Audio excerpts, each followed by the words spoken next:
Good morning, dear audience. Good morning, everyone.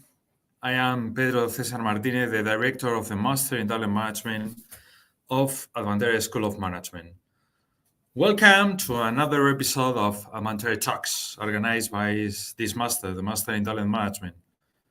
Unfortunately, it is the last one of the current season. Before we begin, let's take a moment to recap all the talks we have organized this season. First, we have an Advantere Talks about HR and HR with Maria Barceló. The second one was about talent attraction with Luca Boer. The third one was the employee experience with Isi Solaya. The fourth one with compensation with Jorge Raiz. The fifth one was with labor law with Carlos Aldaña, and finally the sixth one about competencies with Sonia Jadraque. I would like to extend my thanks to our faculty professors who participated in these Advantere Talks and generously shared their knowledge and expertise.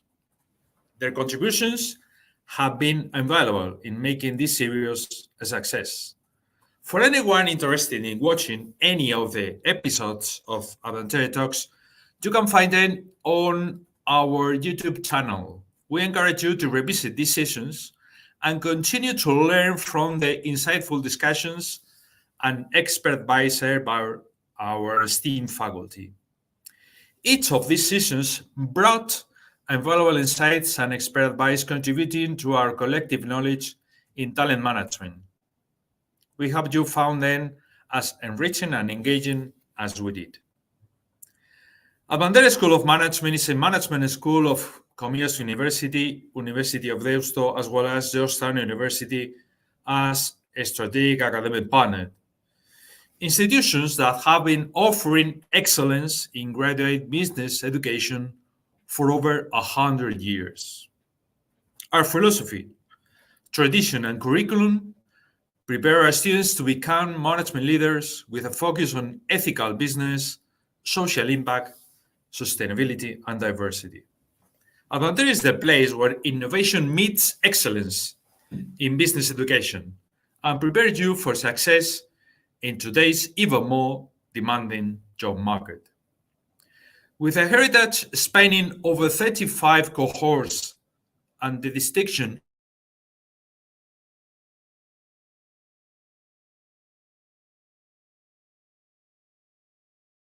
in Spain, the MTA prodigious legacy and a vast alumni network of over 400 professionals thriving in prominent Spanish companies. This network provides invaluable support, mentorship, and career opportunities. And besides, the Advantere experience includes an international stay at Georgetown University in Washington, D.C.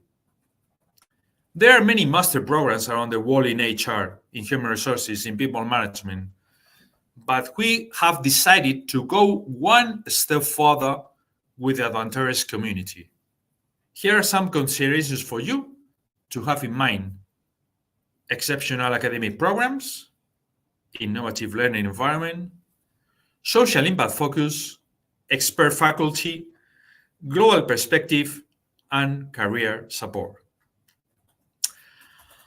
As I mentioned earlier, today we are diving into another crucial topic of HR management. In this case, we are going to talk about leadership and entrepreneurship. Unfortunately, especially for me, we have a brilliant expert with us. I'd like to introduce you to Inge Larsen, Professor of Leadership and Entrepreneurship at Advantere. Good morning, dear Inge, and thank you so much for being here.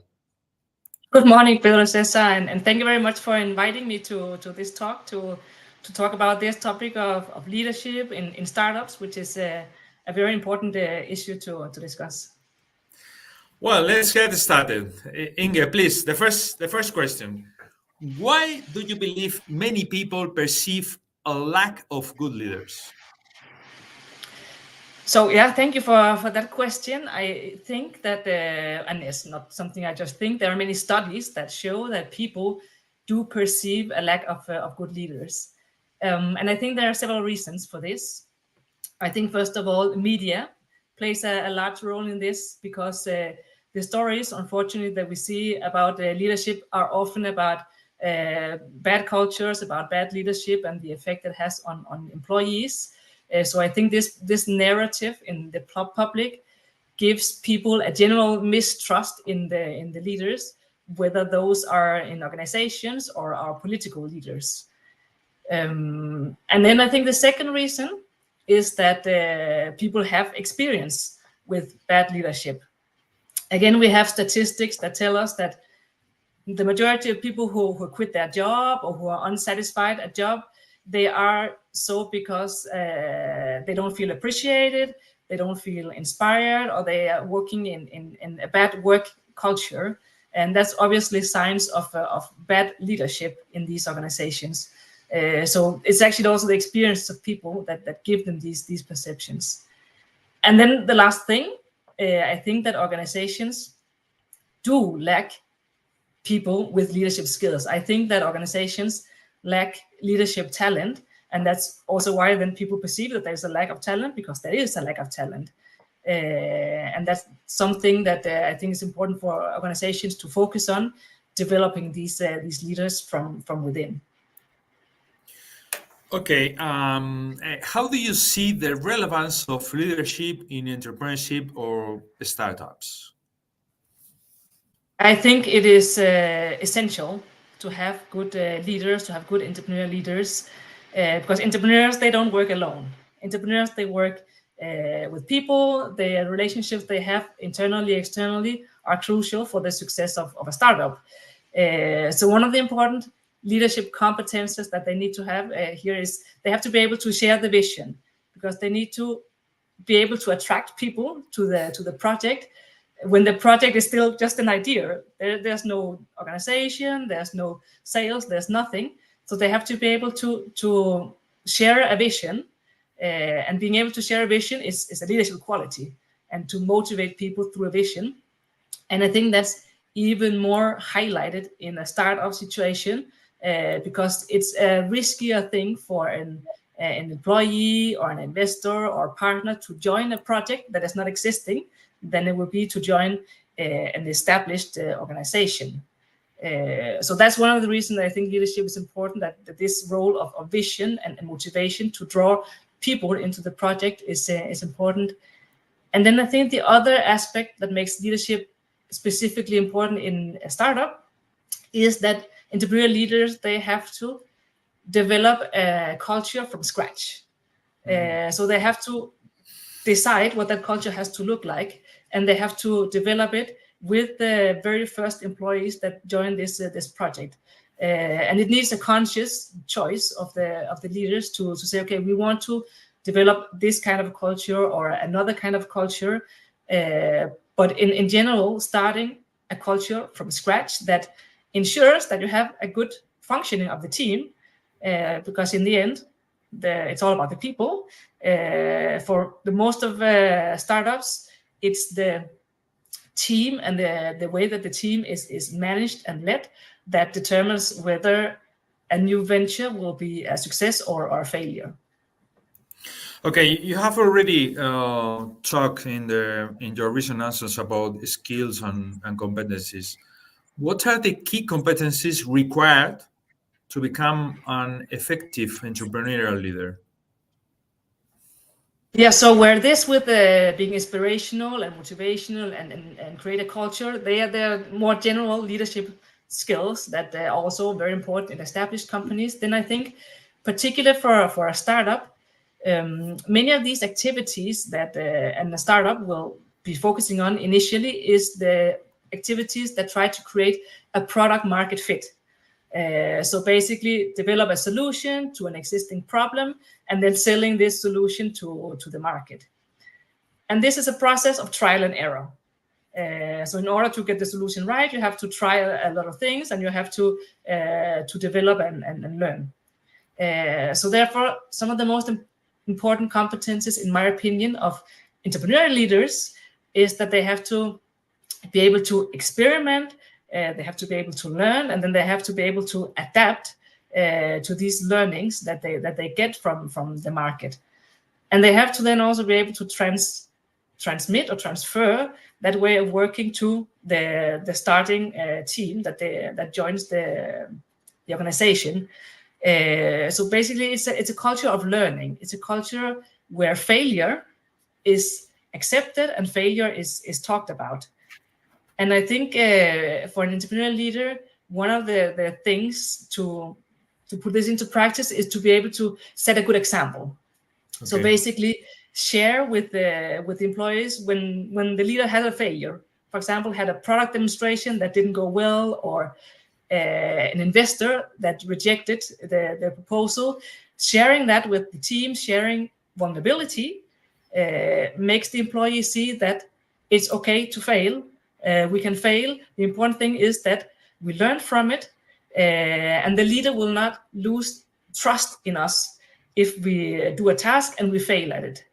So it's a matter of creating a culture where you learn, you experiment on the basis of a mutual trust relationship between the leader and the employees. So I would say that's the first thing. And then, of course, also being agile. Being agile is a very important competence for an entrepreneur that works under very uncertain circumstances. And to facilitate this process of experimenting and learning, it's important to make quick decisions. So make quick decisions, act on them, learn, and then continue this circle. I think is important for a startup company. And if I may add, I think it's not only relevant for small companies, it's also skills that are becoming increasingly more important for organizations, because organizations broadly find themselves in these very uncertain situations where they need to be agile, they need to learn from feedback, they need to be afraid, not be afraid of failing anymore. Thank you, Inge. One of the most common topics related to leadership you can find in so many articles, both in academic literature or maybe in informative journals, is about talking about leadership style. Should entrepreneurs adapt a certain leadership style? It's a good question. And I would say my short answer to that is no. To me, it depends a lot on the kind of culture that the entrepreneur envisions for this new startup. And it is very closely connected to what is the overall purpose of this new organization that the entrepreneur is trying to create. We all know these success stories of the tech unicorns that become hugely successful. And then when we start to learn about how they became successful, we hear stories about leaders who had a very autocratic leadership style that led to some very harsh environments where it was difficult for many employees to thrive and feel this trusting environment. So that's a type of leadership style that may suit some startups. It may suit some industries, and it may even be needed in very competitive environments where you have this very kind of autocratic leader that takes all the decisions, and the employees are just following along. But to me, in the vast majority of startup scenarios, it will be a lot better style, one where you put the people first. Where you create a more collaborative environment, because as I said earlier, successful entrepreneurship depends on teams. It depends on the relationship you create internally with your employees. It depends on the relationship between partners, with investors, with clients, and especially the first clients. So if the leader is too autocratic, it hinders the learning from all these partners. So for me, it's in the vast majority of cases, it's about putting people first and creating collaborative environments, because that will create a confidence and a better environment for innovation and learning in the most scenarios, in my opinion. Thank you, Inge. As I mentioned in my introduction, I talk about business ethics and social justice and other things that are very, very important for us in our methodology and our content. How should entrepreneurial leaders approach dilemmas they encounter? So in general, I have always believed that that leaders and managers and people in general should always approach dilemmas based on their values, based on what is their overall purpose in, let's say, in an organization. For an entrepreneur, what is the overall purpose of that organization, and what are the values that are most important to that leader. So as that is my general rule, that was also be my recommendation for an entrepreneurial leader. What are the values and the purpose? So to put an example, an entrepreneurial leader could face a dilemma where on the one side you have the willingness and the desire to be very innovative and in what you do, and then on the other side you maybe have a market that is not ready for an innovative solution. And so that the market demand is different than from what the entrepreneur really wants to push into the market. So how to approach that dilemma? Well, if the entrepreneur values innovation and that he really believes that this innovation will create value, it's all about what will create value. If that will create some societal value, not just economically, but in other aspects, if you really believe that that innovation and that innovation is the key to development in many areas, then going with the innovative solution and trying to really focus on developing this innovation and getting into the market will be the solution to approach that dilemma. Whereas in the other case, if the driver for the entrepreneur, if the motivation is, I need to solve this problem that the market has, even that means doing a solution that is more similar to what is already existing, being less differentiated, but just providing something that really solves that problem better for the market, and that is what brings value, then that is the approach that the entrepreneur should take. So depending on the values, that dilemma would have two different outcomes and would have two very different solutions, two very different companies in the end. Thank you for your brilliant insights, Inge. Unfortunately for me, I have to ask you the last question for our conversation. I would like to spend more time. We have the pressure of time. The last question is going about, in an era of lifelong learning. How important is leadership training? I think it's crucial. If we look at the majority of studies, whether they are business and management studies or whether they are more technical studies, I think that many students, they don't learn these crucial leadership skills that are needed out in the real life in the organizations. So when students graduate and they enter the workplace, they lack leadership qualities. Sometimes people, of course, have developed leadership competences prior to work, or they start developing while they work. But I think organizations need to take a more conscious approach and develop leadership throughout the organization. So not just addressing leadership training to the ones who are already leaders, but to everyone in the organization, because everyone is potentially a leader, whether formal or informal. It's very important that everyone knows what are my strengths, what are my weaknesses in terms of leadership, and learn from each other, learn from different ways of being a leader, and being conscious about these aspects, because then the organization will focus on creating this leadership talent from within, and will be easier to find this very much needed talent to address this problem that people have, that they perceive a lack of good leaders.